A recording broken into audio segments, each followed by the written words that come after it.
તો જય શ્રી કૃષ્ણ મિત્રો, કેમ છે બધા મજામાં? તો સ્વાગત છે તમારું મારા મિની વ્લોગમાં. અને આજ તો સવારમાં ધ્રુવીને જો તૈયાર થઈને ચા પીવા બેસી ગયા. એ ચાની બિસ્કિટ ખાઈ, અને અમારે ચાની બિસ્કિટ નહોતા ખાવા કેમ કે ઢોકળા રાતના પડ્યા હતા, તો મેં એ વગર નહીં ખાતા. ચા નાસ્તો કરી લીધો. જયભાઈ હોઈ ગયા, કામ બધું મેં કરી નાખ્યું હતા. તો જયભાઈ જાગી ગયા, અને પછી ધ્રુવી લેવાનું જવાનો ટાઈમ હતો તો હું એને લઈને આવતી રહી. અને બપોર ટાઈમ થઈ ગયો એટલે જમવાનું આપણે તૈયાર હતું, કોબીજનું શાક ને રોટલી. અને ત્યાં ઉમેશે આવી ગયા હતા.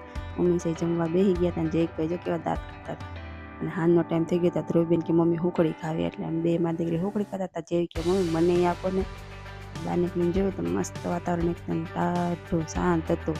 તો આજ વરસાદ આવશે પણ કંઈ આવ્યો નહીં ને. ધ્રુવીબેન અમારે જો કપચીને ઢગલામાંથી ચડતા. અને પછી મારે આજ નિરાત હતી કેમ કે ઉમેશ વહેલા આવી ગયા હતા. અને એને રાખશે હોય તો હું જમવાનું બનાવું. તો મેં રસોડામાં જઈને પહેલાં ભાખરી લોટ પાડ્યો ને ખીચડી શાકનું હજુ નક્કી નથી. ભાખરીનો લોટ બાંધી દીધો એવું જ હોય.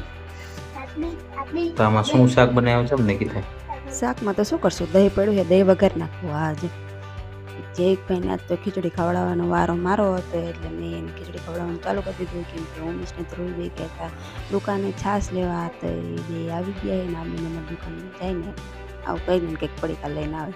હવે ખીચડી ખવડાવે તો અમે જમવાનું બનાવી નાખ્યું.